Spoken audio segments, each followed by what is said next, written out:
Saudara Wakil Presiden Gibran Rakabuming menemui korban pembubaran kegiatan dan perusakan rumah doa milik Gereja Kristen Setia Indonesia atau GKSI di Kota Padang, Sumatera Barat. Gibran meminta agar korban anak diberi pendampingan psikologi hingga tuntas. Wapres Gibran menemui korban ketika sedang menjalani pemulihan trauma di kantor Dinas Sosial Kota Padang, Sumatera Barat. Kunjungan yang berlangsung sekitar 22 menit ini digelar secara tertutup di Aula Dinsos Padang. Wapres juga berpesan agar anak-anak yang mengalami luka fisik dalam insiden itu segera ditangani.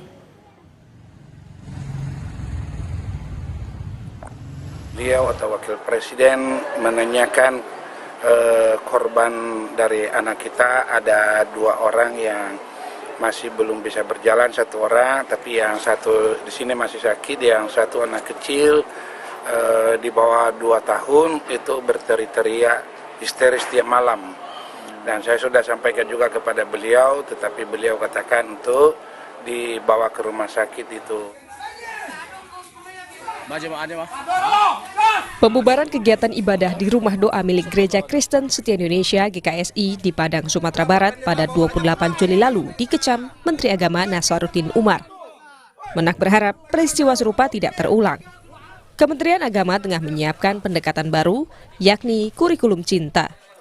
Gagasan ini bertujuan membangun budaya saling mengerti dan mengikis prasangka antar kelompok masyarakat. Dalam mengajarkan agama, tidak boleh kita menekankan pertentangan perbedaan antara satu agama dengan agama yang lain. Semua agama itu mengajarkan cinta, dan inti dari semua agama itu adalah cinta. Nah, jadi kalau kita memperkenalkan agama, tetapi menekankan aspek kebencian terhadap orang lain, itu sesungguhnya bukan mengajarkan intisari agama. Saya berharap mudah-mudahan ini berhasil. Dan siapa sih di Indonesia, nggak ada orang lain, kita sama-sama warga bangsa Indonesia kok. Jadi hanya misunderstanding saja ini. Kalau kita sudah bersentuhan secara sosiologis, maka otomatis nanti itu juga perbedaan agama itu kan dia nggak jadi soal. Agama apapun juga, semua mengajarkan toleransi. Sementara itu, Ketua Lembaga Kerapatan Adat Alam Minangkabau, Fauzi Bahar menilai pembubaran dan perusakan rumah doa di Kota Padang masuk dalam pelanggaran pidana dan tidak mewakili agama maupun adat manapun. Saya anggap sebagai kriminal umum aja. Orang yang tidak melalui polisi, tidak melalui RT dan RW, tidak melalui Satpol PP melakukan tindakan sendiri, apapun bentuknya, negara ini tidak pernah mentoleransi. Dari itu kejadian ini marilah kita lihat dengan secara sehat ya. Kalau berjuang dengan agama tidak begini caranya. Undang adat juga tidak begini. Harus ada pelaku adat, tidak boleh sekelompok orang langsung ke sana. Dari itu saya melihat ini adalah tindakan pidana umum yang perlu ditangani oleh polisi karena merusak sarana dan prasarana. Dalam kasus ini, polisi telah mengamankan 9 orang yang diduga pelaku perusakan rumah doa di Padang, Sumatera Barat. Peristiwa serupa terjadi di Jawa Barat. Pembubaran paksa retret yang terjadi di Sukabumi, sekelompok warga merusak rumah tempat retret berlangsung yang menimpa sekelompok anak dan remaja Kristen. 7 orang telah ditetapkan sebagai tersangka dan ditahan polisi. Tim Liputan, Kompas TV. Perkembangan penanganan kasus pembubaran aktivitas dan perusakan rumah doa milik Gereja Kristen Setia Indonesia, kita sudah bersama kuasa hukum korban pembubaran dan perusakan rumah doa di Padang, Degan Yutiasa Fako. Pak Fako, selamat petang, Pak. Selamat petang. Pak Fako, sebelum kita membahas soal proses hukum, saya ingin minta update terbaru terkait dengan kondisi korban saat ini seperti apa, Pak? Ya, perlu saya sampaikan bahwa kondisi korban pada saat ini, bahwa memang ini sebelum kita masuk ke ranah korban, memang ada 2 laporan yang harus kita sampaikan. Ya, jadi itu satu, itu pengerusakan dan pengancaman secara bersama-sama, dan kemudian ini terhadap kekerasan terhadap anak. Nah, yang membuat kita sedih ini adalah, ini korbannya ini kan anak-anak. Itu yang satu umur 11 tahun, dan yang satu umur 11 tahun, 13 tahun dan 11 tahun.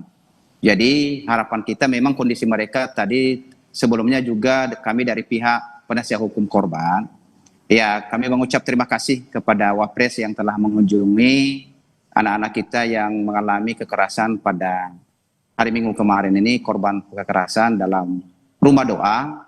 Dan sehingga ya ketika kita baru tadi ke TKP, memang kondisi anak-anak yang dua ini atas nama Oliviani Hulu dan Nurlim memang perlu perawatan secara medis, ya. Dan kemudian ada satu lagi yang baru kita temukan juga tadi waktu kita barusan ke TKP, setelah Pak Wapres juga bertemu dengan anak-anak, orang tuanya menyampaikan ke kita bahwa setelah kejadian ini anaknya ini selalu ngigau tiap malam atau nggak mau takut melihat banyak orang. Jadi ketika mamanya ini mau melepaskan anak ini, terus harus digendong terus. Jadi sebelumnya anak ini nggak seperti itu. Jadi setelah melihat kejadian yang kemarin ini. Oke, bahwa tadi juga Wapres sudah berkunjung ke sana. Apa yang disampaikan? Khususnya apakah ada pendampingan yang kemudian dilakukan secara langsung, baik itu untuk mengobati luka fisik ataupun psikis yang dihimbau oleh Wapres? Memang kita tadi untuk pendampingan, memang kita nggak bisa masuk, tapi yang didampingin tadi beberapa, pertama orang tua, sebagian orang tua, dan didampingi juga pimpinannya itu Pak Pendeta Daci, ya. Oke. Baik, untuk proses hukum sendiri, Pak Fako, bahwa betul ada 9 orang yang kemudian sudah diperiksa. Sejauh ini update terbaru yang Anda dapatkan dari polisi, sudahkah ada tersangka? Ya, sampai saat ini masih kita koordinasi dengan pihak penyidik, khususnya ini di pihak Polresta Padang, ya. Jadi yang kemarin kita dapat informasi ada 9 orang yang sudah diamankan. Dan update terakhir yang terbaru yang kita dapatkan sedang kita koordinasi. Dan memang ini kami juga mengucap banyak terima kasih kepada Kapolda Sumbar dan Wakapolda Sumbar, dan begitu juga dengan seluruh jajaran dan terlebih juga kepada Bapak Kapolres yang telah bergerak cepat untuk menangani kasus ini. Jadi mungkin ini yang kalau bisa saya katakan ini yang terakhir kali lah, ya. Baik, jadi kalau untuk ya. Pak Yutiasa Fako, terima kasih atas informasi yang Anda sampaikan. Tentu kita berharap bahwa proses hukum terus berlanjut. Terima kasih, Pak. Amin. Terima kasih. Terima kasih.